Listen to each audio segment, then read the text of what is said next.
Madam Speaker Designate, I'm going to call you Madam Speaker because you were a speaker already. And once you have that title, you keep it. And Senator, let me...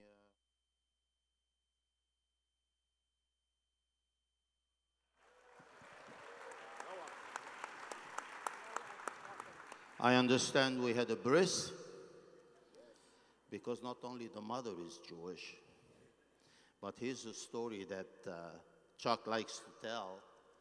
His daughter comes in and goes, so I met this guy, and I think I'm going to marry him. His name is Shappy.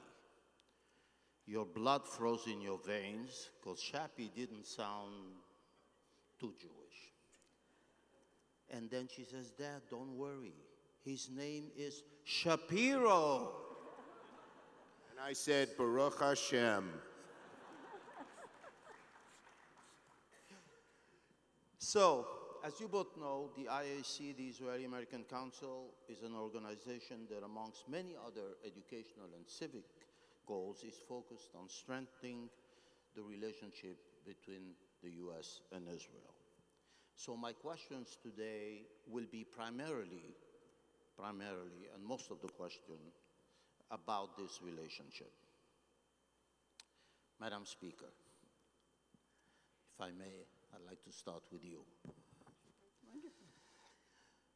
Under your renewed relationship in the House, with the addition of 62 new Democratic House members, how do you see this relationship going ahead?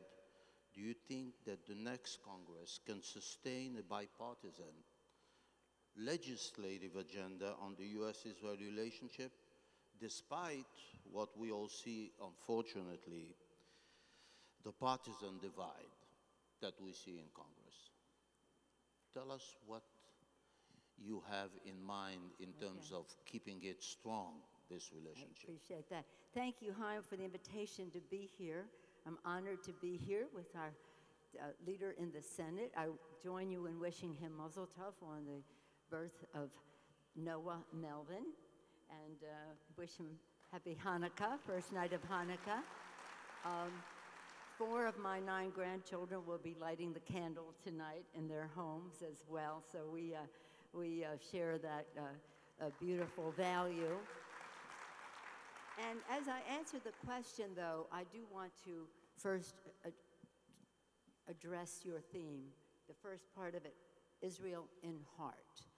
Haim knows that in my family, my father, and I tell you this story because to answer your question, we know that we have very deep shared values about the Israel-U.S. relationship and how important it is to every American that we keep that as strong as possible. And that is the work of the Democrats and Republicans. It's very important for us to keep it bipartisan. But let me tell you about Israel in the heart. My father was a member of Congress in the New Deal. He worshipped at the altar of Franklin Roosevelt. And he split with them. He split with him on 2 issues. One, he didn't think the Roosevelt administration was doing enough to help the Jews in Europe at the time, and was demonstrating that, as well as for the establishment of a Jewish state in what they call mandatory Palestine at the time. He joined something called the Berkston Group. He was a great orator. They had pageants and parades and rallies, and he spoke at all of those. Fortunately, when he was a young boy, he was a Shabbat Goy, so he spoke Yiddish, so he was really the star of the show, and he would go out there as an Italian-American Catholic speaking Yiddish and sharing this story. I'm so pleased that so much has been written about it in the Jerusalem Post, and this one in the Jewish Times of Baltimore, his honor, and also just one in Hamodia this past week, called Congresswoman D'Alessandro's Daughter. And it was, you can see those on democraticleader.gov, because what it was is, it was just a commitment he had. And when he was in Congress, I was looking at the congressional record, Chuck, and it said, he would rise on the floor and say, "Mr. Speaker, I rise as a member of the Jewish Men's Army," and then go on to make his remarks about all of this. So we have Israel in the heart, in the DNA, and in the heart. A few years after that... So the heart, I apologize for interrupting you. The heart is great, but de facto in the field, there is a very big partisan divide. How do you think about the way going forward? Well, I think that, again, I think that what I talk about, it being in my DNA, I'm not quite finished, because when Israel was established, then I was a little girl, and Simon Soboleff, who was my father's solicitor in the city of Baltimore, now he became mayor, went there for that establishment of Israel, came back and told us as children about the establishment of the State of Israel. So again, it is part of who we are as Americans. I'm very pleased that our caucus has overwhelmingly been supportive of Israel, without any question. If you hear of one person or another, it's not about anything other than perhaps their individual vote. I'm very pleased that 76% of, according to one study that I have seen, 70% of people in our Jewish people in our country voted Democratic in this election. So that is a very important point in terms of our connection. I have said to people when they ask me, if this Capitol crumbled to the ground, the one thing that would remain is our commitment to our aid, and I don't even call it aid, our cooperation with Israel, because that's fundamental to who we are. That's why I'm so delighted to be here. So you're going to offer Paul, your husband, as the Goy of Shabbat, like your dad was? Well, we'll take it up with him. Okay, a new job for Paul. Senator, the polls indicate that the support for Israel is declining amongst the younger generation, and especially with the younger generation of Democrats. Why do you think that is, and what can you, as the leader in the Senate, do to address that issue? Well, thank you, Haim. First, I want to let everyone know how much Haim cares about the American-Israel relationship. There probably doesn't go a week that goes by without him calling me about one issue or another. Not for himself, but for everyone. And let me wish everyone a Chag Sameach.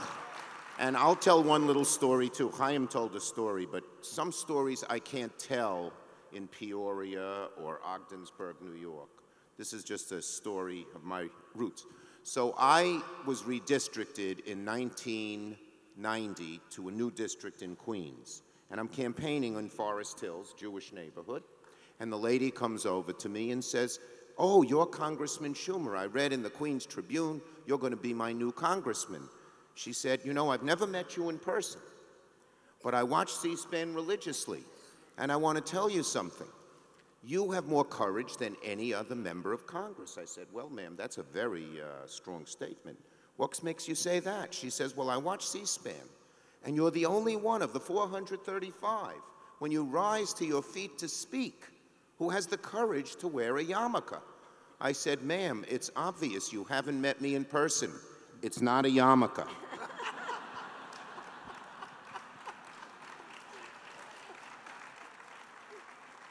Now, the serious question. There are two issues here. One, the Democrats, one, the young people.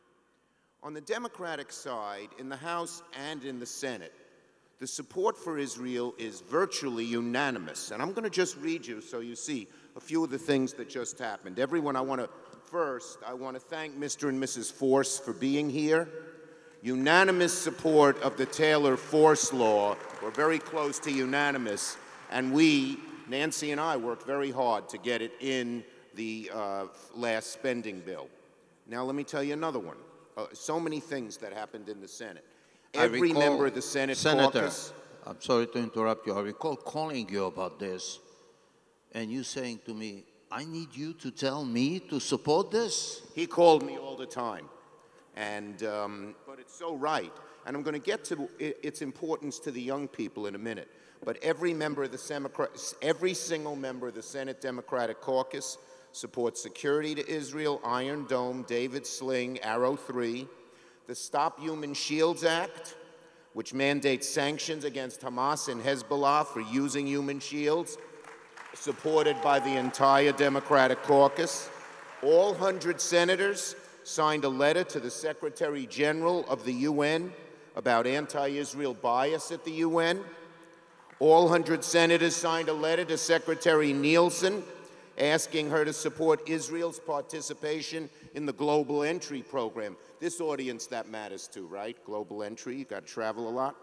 And now we have the United States-Israel Security Act, which would, for years, cement the military relationship. Every single Democrat supports it. And in reference to what Nancy said, one person is holding it up right now. That's Senator Paul. He's a Republican. But I don't say the Republicans don't support Israel, just him. Almost everybody else does. The young people. This is our biggest problem. Hold on a second. While you're at Rand Paul, why do you think that is? What's with Rand Paul all of a sudden? Rand Paul he marches to his own drum. And no one can quite, in all due respect, he's a very nice man. I see him in the gym on the bike. But no one can quite figure out where he's coming from on some of these issues. Because if you believe in the security of America, you have to support the security of Israel. There's not a difference between the two. And so I don't believe it. But let me just say about the young people. Here's the problem we face. And it's not young people of just Democrats. I read a study that now a third of the evangelical Christian young people are less supportive of Israel. They don't know what Israel went through. They're young. So when I went to Madison High School, I was 16 years old, 17 years old. Madison. You know, I was on the basketball team at Madison. You know what our motto was? We weren't good. We may be small, but we're slow. But in any case, in June of 1967, when I was at Madison High School, I walked around the halls of the school with a transistor radio to my ear. Some of you young people, that was the first kind of radio that you didn't have to plug in. Young people don't know what that is. Anyway, why did I do that? Because I was afraid that there'd be no Israel. The '67 war had erupted, and every lover of Israel, Jew, non-Jew alike, thought Israel would be washed into the sea. And then the '73 war. And we went through, and the attacks, and the terrorism, and the Olympics. So those of us who are a little older have seen the intransigence of so many in the Arab world, not just to disagree with Israel, but to wipe Israel out off the face of the map. The trouble is the young people haven't seen that, Chaim. The young people have seen Israel as strong because through their lifetimes, that's what it is. And we have to show them that Israel's still existence, it's only, 8 million people amidst 100 million people. Its very existence is still precarious, despite what Israel has done to build up its strength. With Iran, Iran has nuclear weapons. There are so many different problems that Israel faces. And we have to make an effort, a strong effort, aimed at the young people, not so much in the traditional media, but online. And I would hope that the leaders, Democrat and Republican, of America, of the Jewish community, could come together and we could have a massive campaign aimed at the young people, showing them what we all know. And one other point, one of the reasons, not the only reason, I told this to Mr. and Mrs. Force. One of the reasons I thought the Taylor-Force law was so important is because it showed that even the so-called moderate Arab country, Palestinians, the Palestinian Authority, is rewarding terrorism and giving aid to terrorists and making them heroes. Most young people don't know what a lot of the textbooks say about Israel. The Palestinian Authority textbooks say. So we need a campaign aimed particularly at the young, using the media they talk about, the language they talk about, to show them the truth. They don't know the truth. There's been a lot of propaganda the other way. So what you're really saying is this group of people here, all of us, and not only Congress, both houses, but all of us here have a duty to create a whole program to educate the younger generation. They just don't know. And that's what we're going to do, right? That's what we're going to do. We're going to educate the young people about the facts. They just don't know the facts. And the facts are, once they know the facts, they will come under the tent. So I agree with you, it's an educational thing. Haim, since Chuck was bragging about the Senate and what they're up to, I want to revisit your other question about what we do in the House as we go forward with this new Congress. And I want you to take great pride in the fact that Debbie Wasserman Schultz, who was here in a bipartisan situation, is what we call a cardinal, a Jewish cardinal in the Appropriations Committee. The cardinals are they are the chairs of the committees. She has a very important position on appropriations, which is where this bill of funding for Israel takes place. Two people who are going to be here, Lois Frankel is on the Foreign Affairs Committee. Alcee Hastings on rules, but he's our top person, our chairman of the Helsinki. And that's important in terms of anti-Semitism as well as pro-Israel initiatives.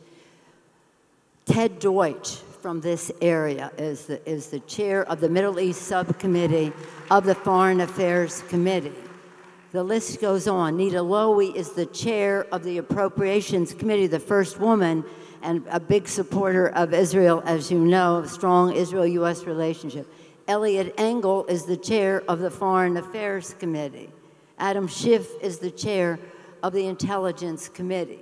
So we have people very well placed to share our values in terms of the heart and the Israel in heart and Israeliness in spirit. Shared values. Remove all doubt in your mind. It's just a question of not paying attention to a few people who may want to go their own way. But as far as our Congress is concerned, we try very hard to unify, to have bipartisanship in all of this. Now, I don't know about Rand Paul. I don't go to the gym. So I think that You are welcome to the gym, Madam Speaker.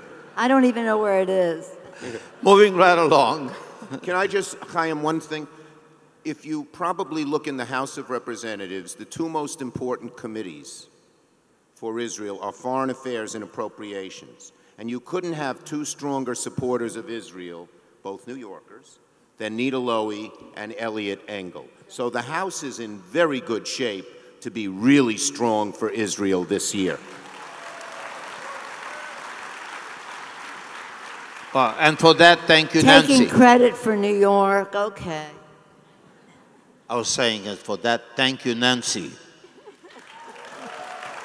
Yeah.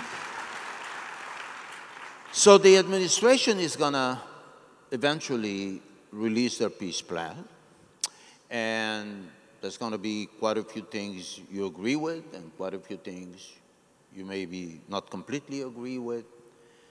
How do you see this cooperation on the peace plan, assuming it's released, and assuming that both Israel and the Palestinian Authority will agree to come to the table to negotiate? What role can Congress play here in order to help move that plan forward? Well, first of all, it would be interesting to see the plan. I took a Codell to Israel in March, the end of March, right around the time of Passover. And we thought that it was imminent then, and Eliot Engel was on the trip, but we didn't see anything. We haven't seen it yet. But I would say that the principles that we have a hope to see there is a two-state solution, which we have always been saying we're for. I know there's controversy, but the extreme left on this is asking for a one-state solution. So understand we have to strike the balance. But anyway, we want a solution.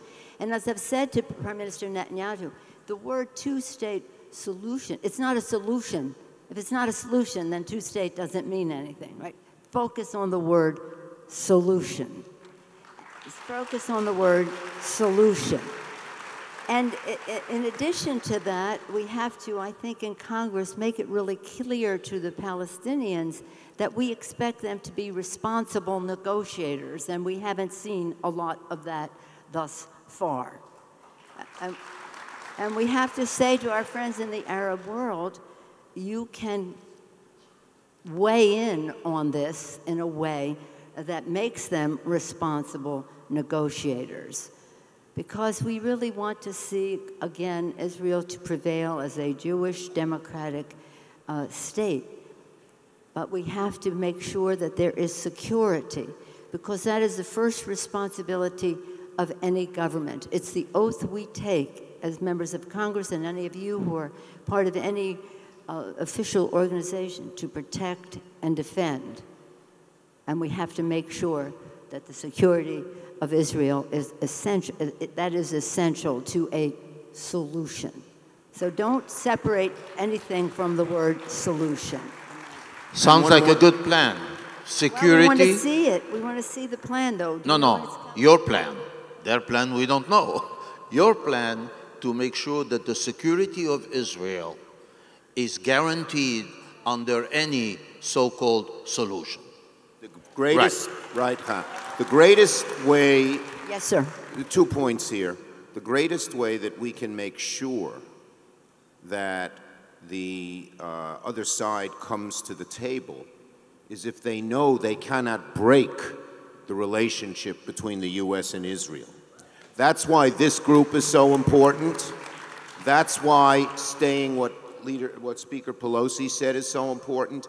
If they know we're going to stick by Israel, security-wise and in every other way, through thick and thin, they're more likely to come to the table.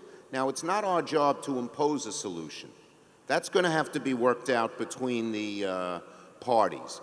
We can try to get them to the table, but we should make it clear when they get to the table, you're not going to break the strong bond between Israel and the United States of America.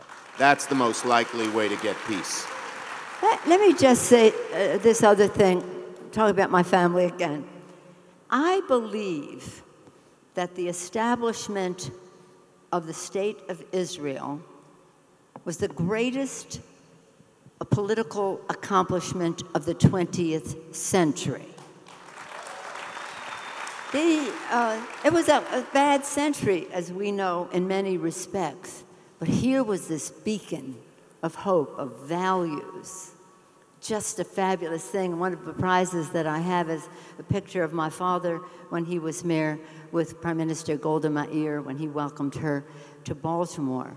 This beacon of hope, this wonderful accomplishment. And we cannot in any way have that diminished, because it's not just about a country, it's about values.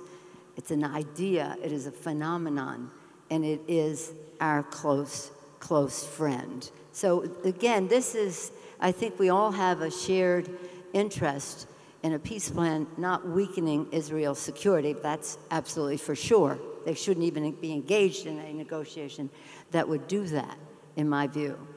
But I do think that when we talk about these young people and how they receive information, we have to make sure they understand this is not an issue, this is not a provision, this is not a subject, this is a value, this is an ethic, this is part of who we are.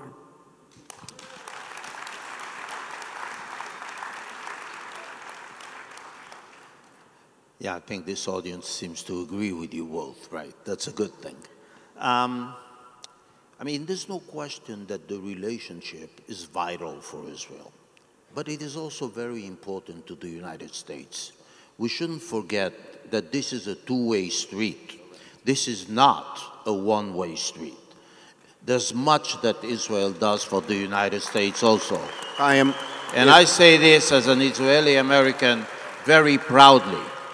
And part of the education is to make those that don't know these facts what Israel does for the United States, and it's a lot. You're so right, Haim. What is the greatest threat to America right now? externally, terrorism. Which country probably does more other than our country ourselves to fight terrorism and help America fight terrorism? With shared intelligence, with keeping an eye on what these terrorists are doing in terms of, military cooperation that is like this. No other country does more to protect America from terrorism, other than our country ourselves, than Israel. And that's a point that people have to be made known. You're 100% right, Haim. And much of it is unknown. Much. Except for sometimes it's shared with the Russians, but that's another conversation for another day. Okay. No, but you have to recognize the intellectual resource Israel is to us. We talk about our mutual security and the rest, and we talk about fighting terrorism. But some of the technological advances which are so important really are springing from Israel. And the Prime Minister likes to brag about how many, another category, not security, but in technology, about how many companies there are engaged in technology for driverless cars. I mean, Israel is on the forefront of technology, and technology holds the key to so much in terms of security as well.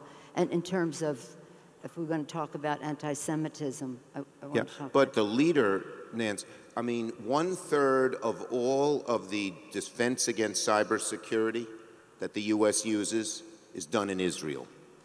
1/3. And here's another example. So we had the Arrow system, which was an anti-missile defense system. We shared it with Israel. And Israel, with Iron Dome, perfected it even further.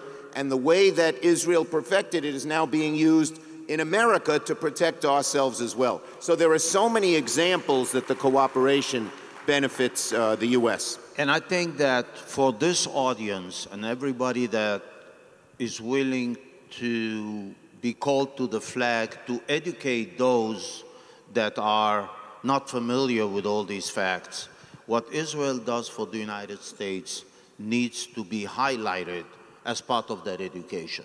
And people will realize that this is indeed a two-way street. Okay, so we touched on anti-Semitism. The latest polls are very worrisome, obviously. There are different bills that deal with issues of anti-Semitism. A question to both of you: what do you guys think you can do to address that issue of this ugly phenomenon raising its head? Well, the best lesson that we have learned through the centuries is when anti-Semitism rears its ugly head, wherever and however, it must be rebutted strongly and immediately. We need the Jewish community to do that, but we also need the non-Jewish community to do that as well. This poison, when exposed to sunlight, can go away. But if it's allowed to fester, and we have an attitude, oh, we don't have to worry about it, or, oh, those people are crazy and we don't, they're way out of the mainstream, it'll grow. So the most important thing to do is to speak out against it. The second is, we have now passed laws. I was one of the authors of the Hate Crimes Act. And the Hate Crimes Act should be used to go after anti-Semites. We do have laws on the books, and when they go beyond speech, putting swastikas on places, harassing Jews, doing other kinds of things, we have laws to go after them, and we should. And again, this is a little bit, well, let me go. I had another point I wanted to make about how Israel is also a refuge against anti-Semitism, but I'll let you make your point first. Okay, I was speaker when we passed the hate crimes bill, and it's really very important. But there are other things to enforce it and to shine a bright light on anti-Semitism as it rears its head in our country. And one of the things that we can do, is which we intend to do in the majority, is that we have put a spotlight on domestic terrorism in our country. I believe the Tree of Life heart was an act of domestic terrorism. That was a terrible, terrible thing in our country. And we have to make sure that anybody who entertains thoughts like that knows that there's a bright light shining there. We have to do that. But then in terms of anti-Semitism, well, look, I had two of my grandchildren went to part of school in Arizona when some incidences came up and where they're going to have more security and this or that. Another went to Jewish Community Center in San Francisco. Little children, families with little children being concerned about the uncertainty of all of that. It has no place. There's no place in our country, but it has no place in the world. And so when we send, like as I send, Alcee Hastings to be the chair from our standpoint of the Helsinki Commission to make anti-Semitism in Europe all over a primary issue, and that is his charge. When Lewis Frankel goes to the NATO Interparliamentary Group, that this is an issue we take up with the Europeans because, as you know, we have some issues there with them, what is going on. Brad Schneider from Illinois, I sent him to go to those regular meetings to make sure that they know that as we have discussions about any issue, we have to recognize our fundamental commitment that this is part and parcel of any discussion we can have about any issue if these countries are allowing in their parliaments or in their communities anti-Semitism to fester. But it is something that is out there. We have to recognize it. We have to deal with it. But it is, as Chuck said, it's about issues other than anti-Semitism. There's just a climate now that is against everything, against any definition of someone. But the anti-Semitism part of it is easily identifiable, and we have to make sure that we are making people understand this has no place in our country. And I think we all have to work together on that there, because there's some people who are kind of looking the other way with some of the anti-Semitism that is very visible in some public places in our lives. One more point, not here in our country, but the poison of Europe for millennia has been anti-Semitism. It's just somehow it always rears its ugly head. And the other thing we should all be doing as citizens, as elected officials, as leaders, is speaking out against European anti-Semitism, because it is truly, you go to different parts of Europe, even places like France and Spain, and Jewish people are afraid to live there, which is a new phenomenon in the last 10 or 15 years. So we can't forget it overseas, because when it grows in one place, it spreads to another.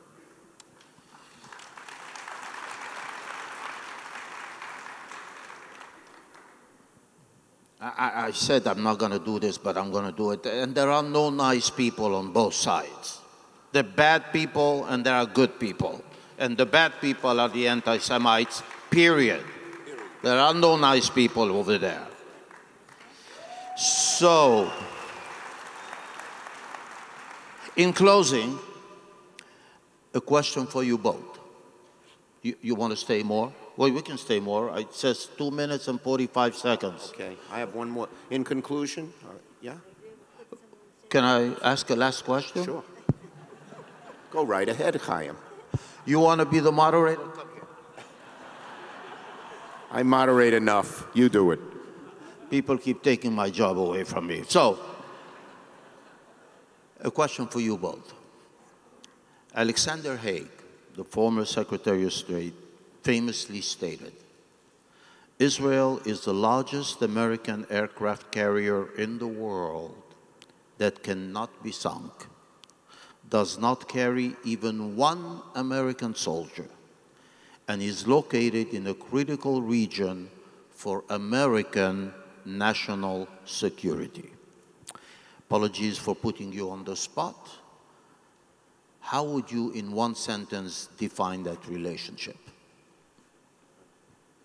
One sentence, without Well, comment. you can take 2 sentences, okay. Really, revisiting some of what Chuck said earlier, it is in our national security interest. it is in the national security interest of the United States of America for us to support, to have a strong relationship, a U.S.-Israel relationship.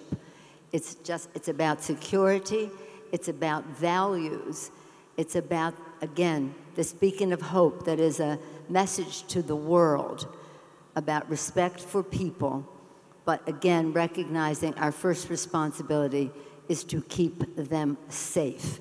And that means safe in the United States of America in terms of fighting anti-Semitism. It's a big thing.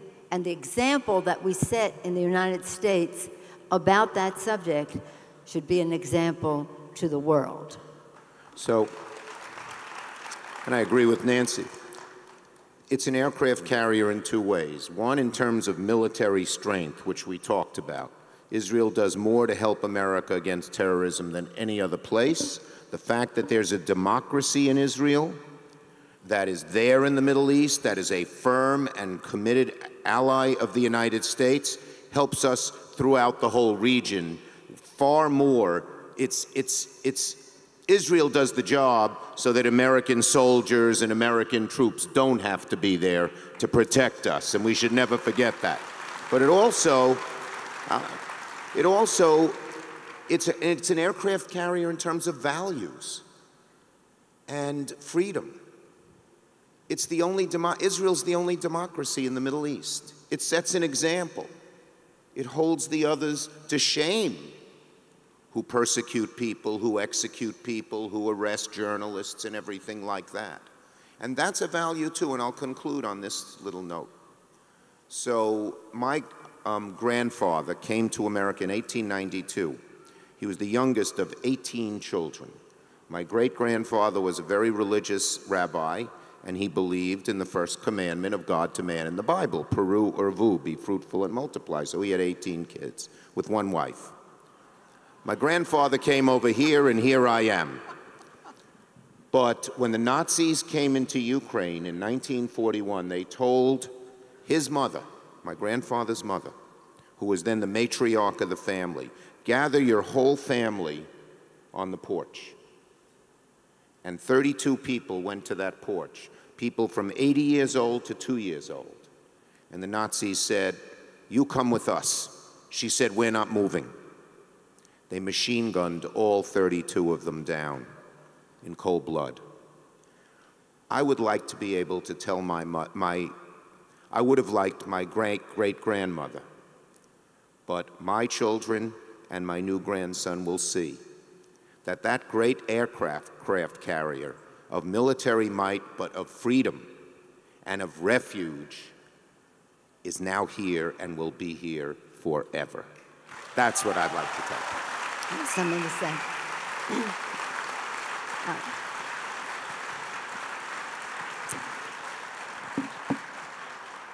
Thank you, Chuck, for that, sharing that beautiful story with us. And it reminds me that as I've gone around the country and some places in the Midwest where, as you say, we have more persuasion and sometimes very strong support there, people say to me in the Jewish community, you can't possibly understand.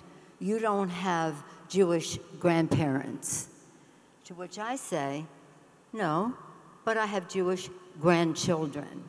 And as Chuck said, this is about Noah Melvin and the life that he will lead. I will just close by thanking you for being such an intellectual resource, to be a fair understanding what the challenges are, and hoping that we can do our boldest common denominator in all this. But I'll say this is a glorious undertaking that we're in.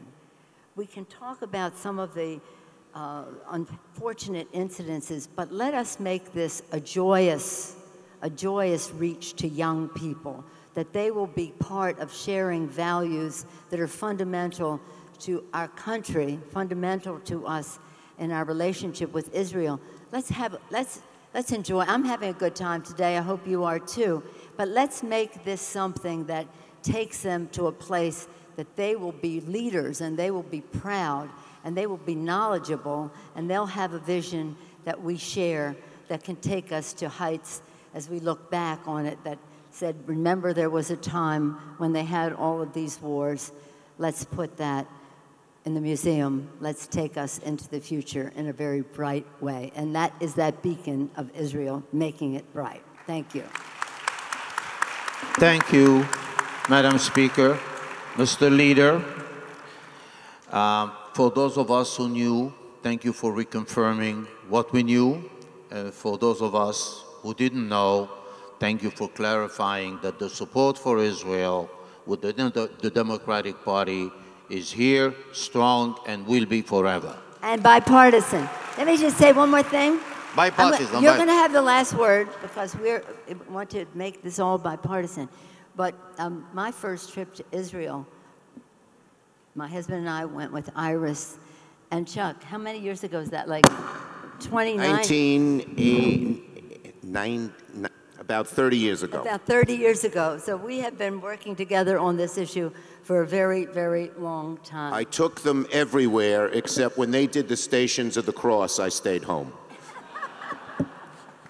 Thank you both very much.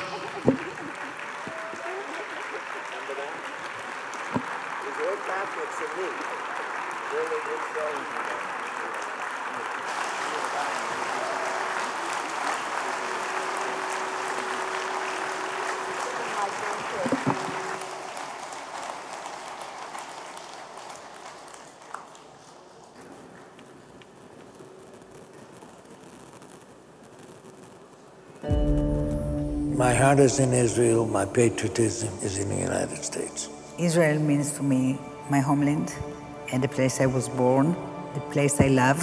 Israel is me. The values that he left to me, honesty and philanthropy, I live by those values. As the state of Israel goes, as the citizens, the Jews of the state of Israel go, so go the Jews in the diaspora. It's very important to preserve Judaism, to make Israel stronger. The United States is proud to recognize Dr. Allison. When brothers and sisters are together in unity, that is Sheldon's miracle. When I saw the IAC, it was the first time that I saw so many Israeli Americans in one place at one time. This amazed me. I saw how much they really care about Israel. And I was very impressed with them. In the middle of the event, when we felt all the energy, Sheldon turned to me and said, that organization could build itself by bringing all the Israeli Americans together. we can copy it all over America and have a movement. They are among the world's leading philanthropies. And the rest is history. The Allison family, ladies and gentlemen. Mary and I are so passionate about the IAC. The merging of the Israeli-American community with American Jews is very gratifying and very heartwarming to me. And more connecting with the Israeli community. And it's building up. We're almost at 20 branches, and we may end up with more.